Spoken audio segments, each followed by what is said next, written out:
नमस्कार, माझं नाव डॉक्टर पुरू दमन आहे आणि आज या व्हिडिओमध्ये आपण अशा आहार योजनेबद्दल बोलणार आहोत, जी किडनी फेल असलेल्या पेशंटसाठी खूप फायदेशीर ठरते. या किडनी फेल असलेल्या पेशंटच्या शरीरात खूप काही चालू आहे. किडनी खराब होत आहेत. किडनी खराब होण्यामुळे शरीरात युरिया सारखे बेस मेटल जमा होत आहेत.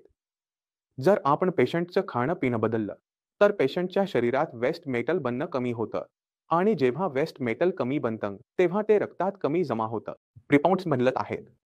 किडनीला देखील आराम मिळाला आहे. किडनीचं कार्य सुधारत आहे. तर किडनी फेल असलेल्या पेशंटने काय खावे आणि कसे खावे, ज्यामुळे त्याच्या स्थितीत सुधारणा होईल, हे आपण चर्चा करणार आहोत. या व्हिडिओमध्ये आता या व्हिडिओला सुरू करण्यापूर्वी मी इच्छितो की तुम्ही जिथे-जिथे की एफटीची रिपोर्ट वाचली असेल, हा व्हिडिओ इथे पोस्ट करा आणि तुमच्या की एफटी रिपोर्टमधून आणा. मला आशा आहे की प्रत्येकाने त्यांचे अहवाल आणले आहे. आता आपण 11 पॉइंट्स पासून सुरुवात करूया. तर सर्वात पहिलं जे सर्वात मोठं लिहिलेलं असतं आणि ज्यामुळे तुम्हाला सर्वात जास्त भीती वाटते ते आहे क्रिएटिनिन. ठीक आहे, तर क्रिएटिनिनवर चर्चा करूया. क्रिएटिनिन म्हणजे जेव्हा आपण प्रोटीन खातो, तेव्हा तो प्रोटीन आपल्या मसल्समध्ये जातो आणि तिथे तो क्रिएटिनिनमध्ये रूपांतरित होतो. त्यामुळे तयार होणारा बेस मेटल आहे, याला नियंत्रित करणे आवश्यक आहे. तर सर्वात पहिली गोष्ट तुम्ही काय कराल? खाण्यात प्रोटीनच्या प्रमाणावर नियंत्रण ठेवणार. तर तुम्ही पहिली गोष्ट काय करता? खाण्यात प्रोटीनच्या प्रमाणावर नियंत्रण ठेवणार.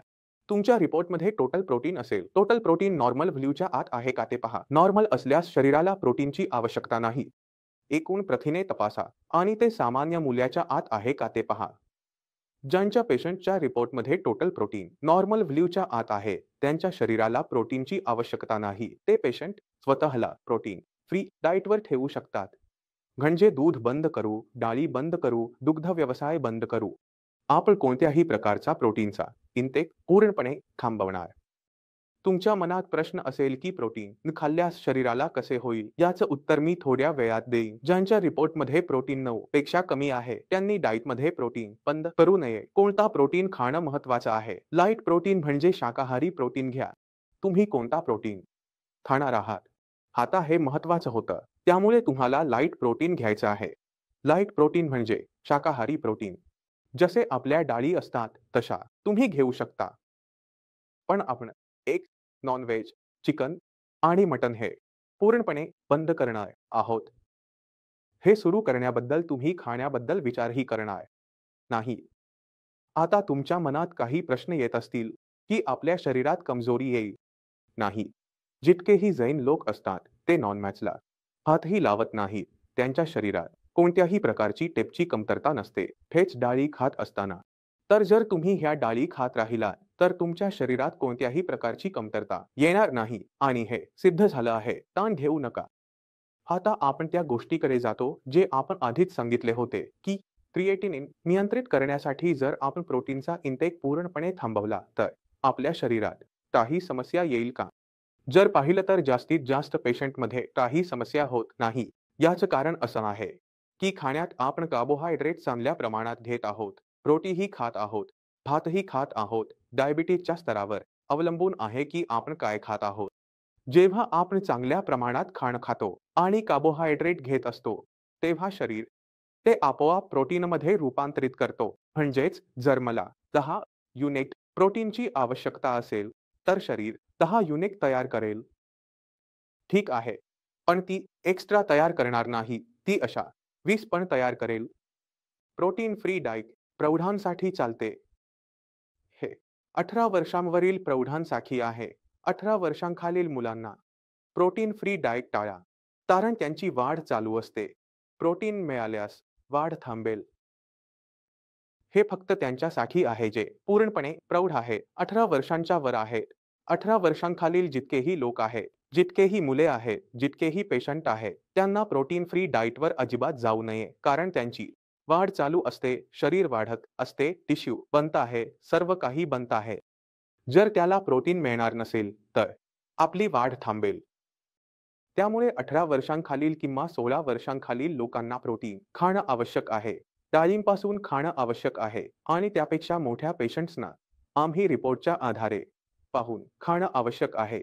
खाणं आवश्यक असल्यास आम्ही ते व्यवस्थापित करू शकतो. तुमच्या कागदावर लिहा की तुम्हाला डाळ खायची आहे की नाही. ते पूर्णपणे निषिद्ध आहे. या कागदावर तुम्ही लिहून ठेवा. आता आपण युरियाकडे जातो. आता युरिया म्हणजे काय, ते कुठे बनतं आणि आपण ते कसं नियंत्रित करू शकतो हे देखील समजून घेऊया. युरिया तुमचे यकृत बनते. जेव्हा आपण खाणं खातो, तेव्हा खाण्याचा ब्रेक कोणता आहे?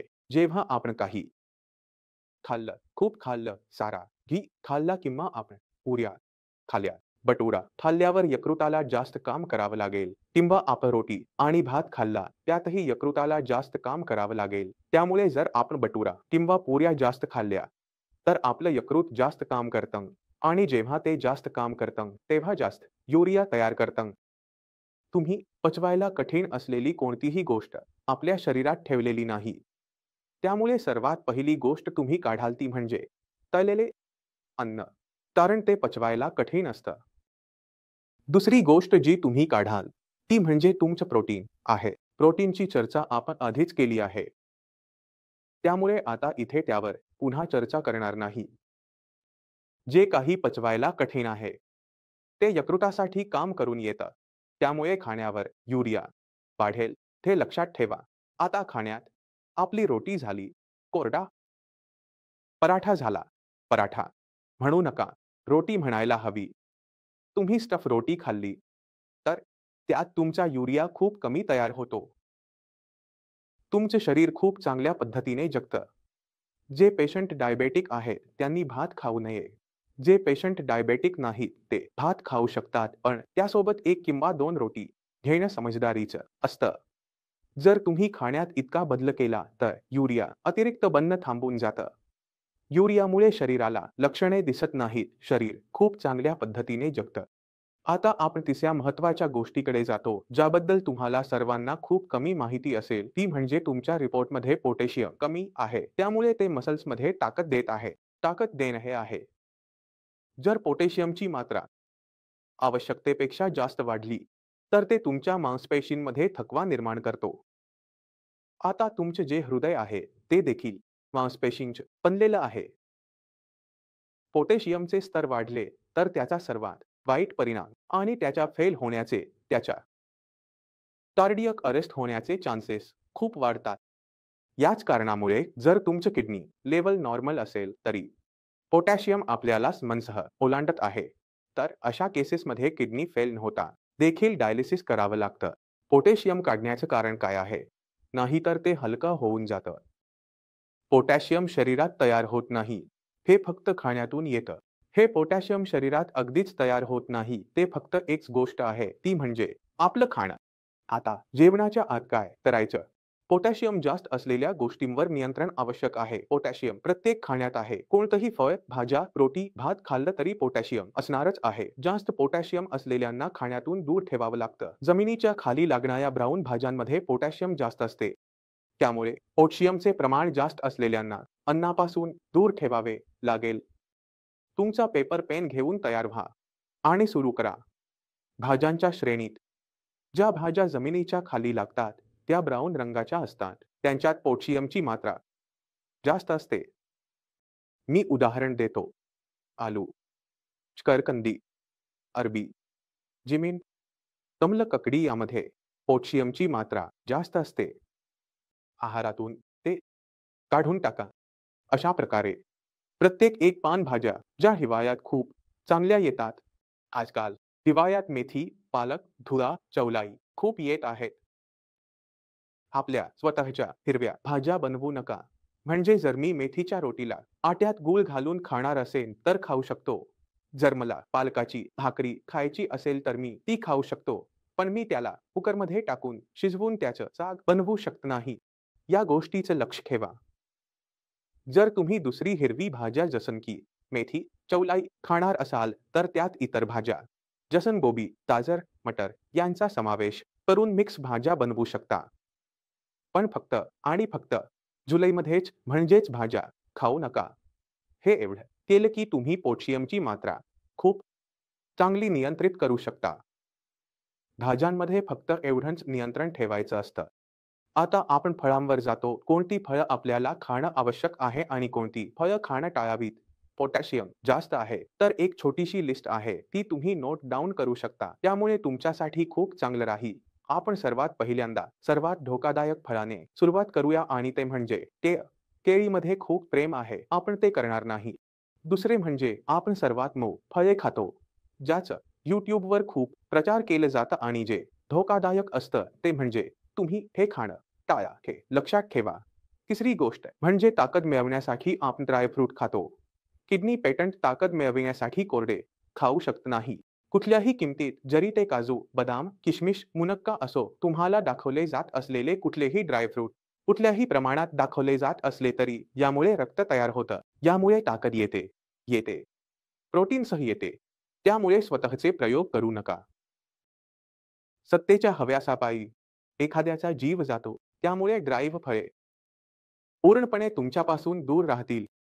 का बंद करणार आहोत ते मी तुम्हाला समजावून सांगतो. किशमिश आणि अंगूर घ्या. तुम्ही अंगूर किती खाता? मनुके समान प्रमाणात घ्या. ठीक आहे. तर कोणत्या अंगुरांमध्ये जास्त दाणे येतात? किशमिशमध्ये अंगूर होता. जेव्हा तो किशमिश झाला, तेव्हा त्यातून पाणी निघून गेलं. तेथे असलेले पोटॅशियम एकाग्र झाले. जे पूर्वी पातळ होते ते पाण्यामुळे एकवटले. ते एकाग्रतेमुळे पोटॅशियमची थोडीशी मात्रा देखील मोठ्या प्रमाणात नष्ट होते. याच्याच कारणामुळे जितकेही ड्रायफ्रुट्स आहेत ते किडनीच्या पेशंट्सना खाण्यासाठी मनाई केले जातात. याचप्रमाणे एक आणखी गोष्ट आहे जी हिवाळ्यात विशेष लक्षात ठेवावी लागते आणि विशेषतः त्या व्यवसायांसाठी जे पंजाबी आहे. पंजाबी लोकांमध्ये काही कमतरता आहेत. हिवाळ्यात गाजराचा हलवा, मका रोटी, सरसोंचं साग आणि गूळ शक्कर खाणं टाळा. कारण त्यामुळे प्रोटीन वाढेल, का वाढेल ते मी तुम्हाला सांगतो.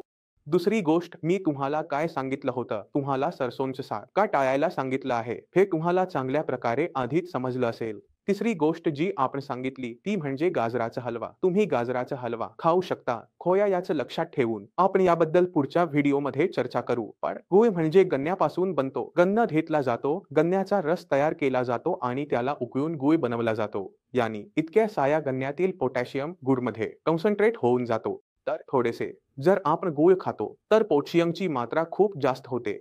जरी ते तुमच्या फुफ्फुसांना स्वच्छ करत असेल, जरी ते तुमच्या डायबिटीजसाठी चांगलं असेल किंवा जरी ते तुमच्यासाठी फलाण्यासाठी चांगलं असेल, तुम्हाला खूप सारी गोष्टी, खूप सारे फायदे पाहायला आणि ऐकायला मिळतात. आग्रो गूळ माझ्यासाठी चांगला आहे, पण किडनीच्या पेशंटसाठी तो धोकादायक आहे. कठोर परिश्रमाची किंमत मोजावी लागते. ठीक आहे. तर हा एक्सपेरिमेंट तुम्ही करू नका. तुम्ही मार्केटमध्ये मिळणारी डबल रिफाइंड साखर खा, जी खराब समजली जाते. ती मी वाईट मानणार नाही. तो ते तुमच्यासाठी ठीक आहे. पण मी असं नाही म्हणणार, की याच गोष्टीचं लक्ष ठेवू. आता तुमच्या रिपोर्टमध्ये एक महत्त्वाची गोष्ट आहे. ती म्हणजे सोडियम. सोडियम वगैरे. आपल्या शरीरात सोडियम कुठून येतो हे लोकांना माहीत आहे. ते मीठ आहे. तेच मीठ आहे. आता आमच्यात खूप सारे प्रकारचे सस्ते आणि महागडे मीठ येत आहेत. काही ₹150 येतात. ग्रीन कलरचा टाटा लाईट म्हणून ओळखला जातो. आणि काही म्हणजे तुमचा हिमालयन सॉल्ट, पिंक सॉल्ट.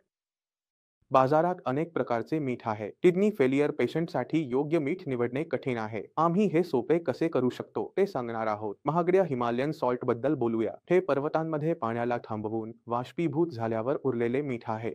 आपल्याला माहिती देणार आहोत. तर आधी आपण सर्वात महागड्या मिठाबद्दल बोलूया. हे हिमालयन सॉल्ट आहे. हे कसे बनवले जाते? पर्वतांमध्ये पाण्याला थांबवून त्या पाण्यातून जेव्हा पाणी बाष्पीभूत होते, तेव्हा खाली जे राहते ते म्हणजे हिमालयन सॉल्ट किंवा पिंक सॉल्ट. यात गुलाबी रंग कुठून येतो? पिंक रंग नैसर्गिक खनिजांमुळे येतो. या मिठात प्रोटीओमचे प्रमाण जास्त असते. तुम्ही हे रक्ताने खाणार आहात. प्रोटेक्शन वाढेल हे लक्षात ठेवा. जर तुमची प्रोटीनची रिपोर्ट खराब येत असेल, तर तुम्ही स्वतःला एक प्रश्न विचारा. तुम्ही कोणते मीठ खात आहात? जर तुम्ही पिंक सॉल्ट खात असाल, महागड्या प्रकारचा, तर हे याच कारणामुळे आहे. आता जरा स्वस्त असलेल्यांकडे जाऊया. मिठाचं ते म्हणजे प्रकाश मीठ आहे ना, ज्याच्यावर तुम्ही टीव्हीवर जाहिरातही पाहिली असेल. बीपी नियंत्रित करते. आता त्याचा पॅकेट उचलून त्याच्या मागे बघा. तिथे लिहिलं आहे सोडियम क्लोराईड 85%, 15% असं लिहिलं आहे. पोटॅशियम क्लोराईड म्हणजे त्यात पोटॅशियम क्लोराईड जोडला जातो. सिंथेटिक पोटॅशियम क्लोराईड जोडला जातो, ज्यामुळे तो बीपी नियंत्रित करतो. तुमच्यासाठी अजिबात चांगले नाही. जर पोटॅशियम तुमचं वाढत असेल, वाढलेलं असेल आणि तुम्ही हे मीठ खात असाल, तर तुमचं पोटॅशियम याच मिठामुळे वाढलं आहे. ज्यांच्या किडनी फिलिप पेशंटमध्ये पोटॅशियमची मात्रा वाढत नाही, या दोन्ही मीठ खाल्ल्यानंतरही एक चांगली गोष्ट आहे. तुम्ही पोटॅशियम लेव्हलवर लक्ष ठेवायला हवं. जर ते फीचर कधीही वाढत असतील, तर याच्यामुळे वाढण्याची शक्यता तुम्हाला सर्वात जास्त दिसेल. कधीही मोठ्या बोर्डवर लाईन वाजल्यावर मीठ बदलून टाका, तुमचं काम होईल. औषधी न घेता. आता आपण तिसऱ्या गोष्टीकडे जातो आणि ती म्हणजे तुमचं नॉर्मल मीठ जे ₹27 पिशवीत येतं. हे मीठ अनेकदा बीपी वाढवतो, पण यामध्ये प्रोटीनची मूल्य 0 आहे. जर तुमचा बीपी लो साइड असेल, तर तुम्ही या मिठाचं सेवन करू शकता. नॉर्मल आहे, तुम्ही याचं सेवन करू शकता. जर पोटॅशियम वाढलं असेल, तर हेच करायचं आहे. दुसरा पर्याय नाही. बीपी वाढेल, औषधांमुळे वाढेल, मिठामुळे नाही. असं करणार नाही. माझा मुद्दा समजला का? तर एक गोष्ट कमी धोकादायक आहे, एक गोष्ट जास्त धोकादायक आहे. जी गोष्ट जास्त धोकादायक आहे, त्यावर आपण लक्ष केंद्रित करणार आहोत. ती म्हणजे पोटॅशियम. बीपी नाही. बीपी नियंत्रित करण्यासाठी माझ्याकडे आणखी पर्याय आहे. पण पोटॅशियम नियंत्रित करण्यासाठी माझे पर्याय मर्यादित आहेत. तर आपण प्रोटेक्शन नियंत्रित करण्यासाठी मीठ बदलणार आहोत. औषधं बंद करणार नाही. तुमच्या शरीरासाठी काय चांगलं आहे हे तुम्हाला समजलं का? जो काम मी ओपीडीमध्ये बसून करतो म्हणजे हे खा, ते खा.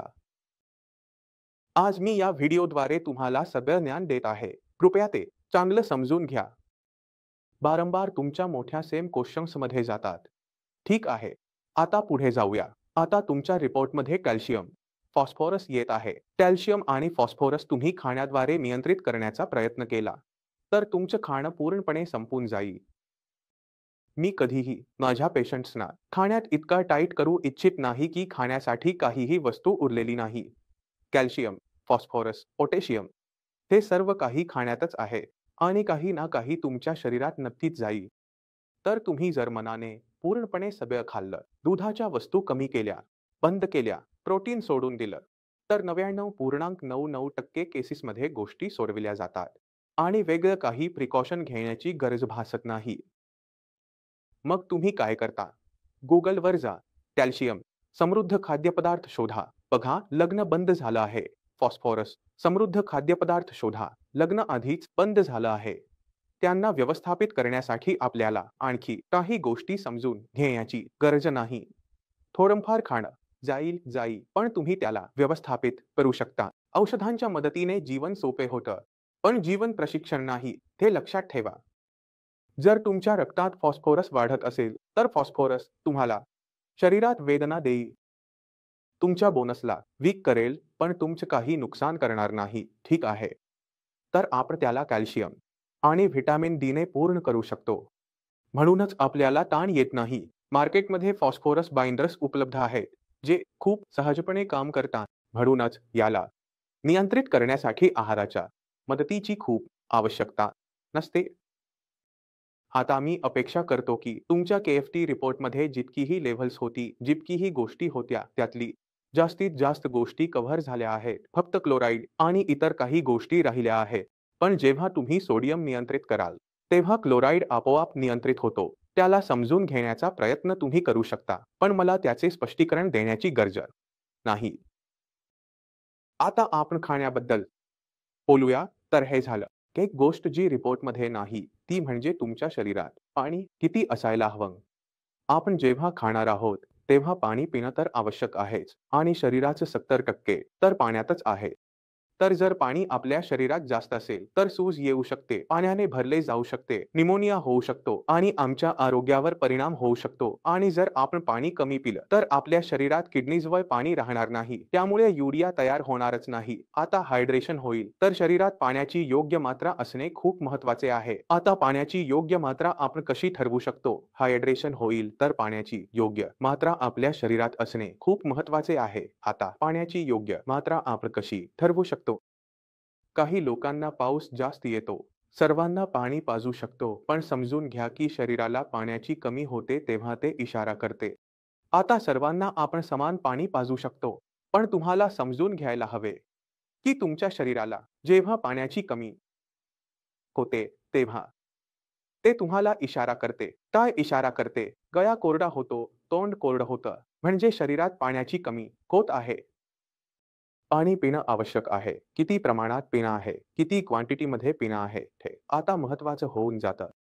एक लहान कार्य कराल. डायलिसिस नसल्यास एक वेळेस 1 कप पाणी किंवा एकाच वेळी पाणी एकत्र पिऊ नका. मी 1 कप पाणी पिलं. 5 ते 10 रुपयांनी तहान भागली का? 1 कप पाणी पिणं आहे. 1 कप पाणी एकत्र ठेवायचं आहे. एकाच वेळी पिऊ नका. बाटलीतून पिऊ नका. नियंत्रित करू शकता. मग पुन्हा कपभर पाणी तहान ठेवावे लागते. एक वेळेस पिऊ नका. बाटलीतून पिऊ नका. कधी पिऊयाचं हे सुद्धा नियंत्रित करू शकता. तुम्हाला कधीही सूज येणार नाही. शरीरात पाणी जमा होणार नाही. युरिनचा प्रवाह चांगला राहील आणि युरिया शरीरातून बाहेर जात राहील. तुमचे लेव्हल्स कमी होत राहतील. आता ज्यांचे डायलिसिस चालू आहे, त्यांच्या शरीरात पाण्याचे प्रमाण आम्ही अगदी मोजून देऊ इच्छितो. बिलकुलही एक्स्ट्रा पाणी पिणं नाही करायचं, कारण त्यांच्या फुफ्फुसांना धोका होतो. त्यामुळे ज्या केसांमध्ये सूज आहे किंवा डायलिसिस चालू आहे, त्यांना 1 कपच्या जागी अर्धा कप पाणी पिणं आवश्यक आहे. आणि त्याच पद्धतीने अर्धा कप पाणी 10 ते 15 मिनिटांनी पिणं आहे. मग पुन्हा 10 ते 15 मिनिटांनी पिणं आहे. कारण आपल्याला प्रत्येक 1 तासात किंवा 2 तासात युरिन येतो, तो शरीरातून बाहेर जाईल. यामुळे तुमच्या शरीरात पाण्याची मात्रा नियंत्रित करण्यात मदत होईल. तुम्ही जो पाणी पिलं आहे, ते बिडरमध्ये जाईल. 10 ते 15 मिनिटांनी तुम्ही दुसरे पाणी पित असाल, त्यामुळे शरीरात अतिरिक्त पाणी जमा होत नाही. ध्यान ठेवा, जर शरीरात सूज येत असेल, तर मीठ खूप कमी करायला हवे. कोणत्याही प्रकारचे मीठ घेऊ नका. जितके मीठ खाल्ला, तितकेच शरीरात पाणी भरते. मीठ कमी कराल, तर शरीरातून पाणी बाहेर जाईल. ज्यांना शरीरात कुठेही सूज आहे, चेहऱ्यावर, हातांवर किंवा पायांवर, त्यांना आपला एकूण प्रोटीन तपासावा लागेल. रिपोर्टमध्ये त्यांचा एकूण प्रोटीन कमी मिळेल आणि त्यांना आपला थायरॉइड टेस्टही करावा लागेल. जर तुमचा थायरॉइड TSH वाढला असेल, तर ती तुमच्यासाठी एक मोठी समस्या आहे, जी सोडवणं खूप महत्त्वाचं आहे. जर तुम्ही सॉल्व्ह कराल, तर सूज कमी होईल. पण जर सॉल्व्ह नाही केलं, तर तुम्ही काहीही करा, सूज कमी होणार नाही. थायरॉइड जो असतो, तो आपल्या मेटाबॉलिझमवर नियंत्रण ठेवतो. जो तुम्ही जेवणात खात आहात, त्यात किती प्रोटीन तयार होईल, किती प्रोटीन तयार होणार नाही, त्यात थायरॉइडचा महत्त्वाचा रोल आहे. जर तुमच्या शरीरात प्रोटीन कमी असेल, तर तुम्हाला थायरॉइडचा टेस्ट करावा लागेल. हे तुम्हाला लक्षात ठेवायला हवे. हे लिहून ठेवा. जर आहे तर लिहून ठेवा. मी हे उद्या डॉक्टरांना पाठवी. ठीक आहे. आता तुमच्या अहवालात जे काही होते ते स्पष्ट केले आहे. पण एक आणि गोष्ट राहिली आहे, ती म्हणजे फळांमध्ये खट्टे फळ खाणं आम्ही मनाई करतो. जे चियाचे पेशंट आहे, ते खूप चांगल्या प्रकारे जाणतात. समोर तुम्ही बोललात की तुम्ही खट्टे फळं खाल्ली, आंबा खाल्ला, तर उपचार बंद करतो. ठीक आहे, उपचार देणं अगदी बंद करणार आहोत. तुम्हाला पाहिजे इतके अस्वस्थ व्हा. डॉक्टर साहब तुम्हाला अगदी परवानगी देत नाही. मी माझ्या अहवालात का सांगतो. मूत्र हवाय, मूत्र हवाय. तुमच्या युरिनचा pH काय आहे? त्यात लिहिलं आहे एसिडिक. तुमचा जो युरिन आहे, ॲसिडिक आहे, कारण तो आमच्या शरीरात तयार होणारा ॲसिड आहे. ती किडनी काढते आणि रक्तात pH व्यवस्थापित करते. जेव्हा किडनी खराब होते, तेव्हा क्रिएटिनिनही वाढतो. हा आहे, लघवीही आंबट असते आणि आम्लही जमा होत असते. आता तुमचे रक्त आम्लयुक्त आहे आणि तुम्ही खात आहात. स्वतः विचार करा, आंबा गोड आणि खट्टा जसा तुम्हाला आवडेल. तुमच्या रक्तात ॲसिड वाढेल की कमी होईल हे 5 मिनिटांत ठरवेल. मी तुम्हाला सांगतो, तुम्ही जर असं संत्रे किंवा अंगूर खाल्ले तर काय होईल? टमाटर खाल्लात तर काय होईल? टमाटरमध्येही काहीतरी आहे ज्यामध्ये कोणत्याही प्रकारचा ॲसिड आहे. जसं की टार्टरिक ॲसिड, सिट्रिक ॲसिड तुम्ही ते खाऊ नये. अगदी ॲसिटिक ॲसिड म्हणजेच व्हिनेगर बंद केले जाते. टार्ट देखील बंद होते. कारण यामध्ये लॅक्टिक ॲसिड असतो. तर जर आपल्याला आपल्या रक्ताचा पीएच नियंत्रित करायचा असेल, तर तुम्हाला या गोष्टी बंद कराव्या लागतील आणि तुम्हाला आपल्या शरीरात काहीतरी असं घालावं लागेल, जे त्या ॲसिडला शांत करेल.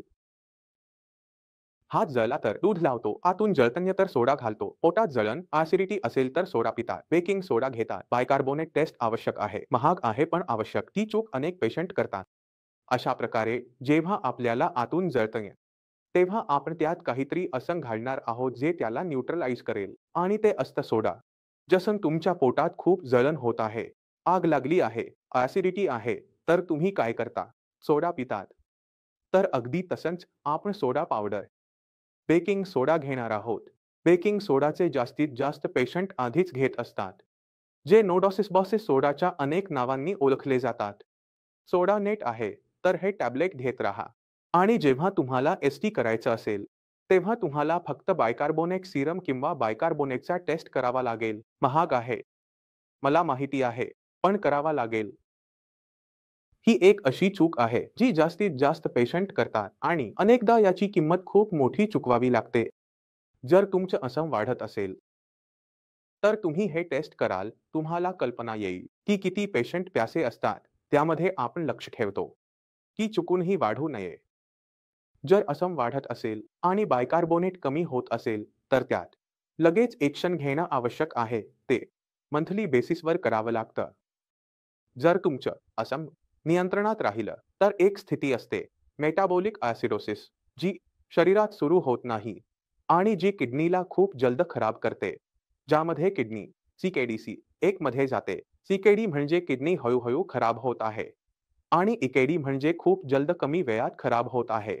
तर या स्थितीला थांबवण्यासाठी शरीरात योग्य औषधं घालणं आवश्यक आहे. तुम्ही समजले आणि याच कारणामुळे आम्हाला खट्टे, फळं आणि टमाटर सारख्या भाज्या पूर्णपणे बंद कराव्या लागतात. आता चालताना मी तुम्हाला एक शेवटचा स्टेप देऊ इच्छितो. तो म्हणजे तुम्हाला तुमची चहा आणि कॉफी पूर्णपणे बंद करावी लागेल. का बंद करावी लागते, हे मी तुम्हाला खूप थोडक्यात समजावतो. चहा आणि कॉफी तुमच्या शरीरात आयर्नच्या अब्झॉर्प्शनवर परिणाम करतात. जेव्हा तुम्ही जेवण करता, तेव्हा जे आयर्न असतं, त्याची अब्झॉर्प्शन चहा किंवा कॉफी पिल्यावर होत नाही. त्यामुळे तुमचं आयर्न कमी राहील आणि तुमच्या टॅबलेटच्या अब्झॉर्प्शनमध्येही अडचण येईल आणि तुमचं बायकार्बोनेट लेव्हल कमी राहील. याच कारणामुळे चहा आणि कॉफी पिल्यावर डॉक्टर तुम्हाला नाराज होणारच. तयार राहा, पिऊन येऊ नका. ठीक आहे. मला आशा आहे की या व्हिडिओमुळे तुम्हाला काय खाणं नाही, हे चांगल्या प्रकारे समजलं असेल. या गोष्टी काढा आणि जे बाकी राहिलंय, त्याची एक लिस्ट तयार करा, जी तुम्हाला आवडते. आणि जेव्हा तुम्ही माझ्याकडे येणार, तेव्हा ती लिस्ट घेऊन या काय खाणं आहे, कशाला मनाई आहे, मी तुम्हाला पूर्णपणे कारणे देईन.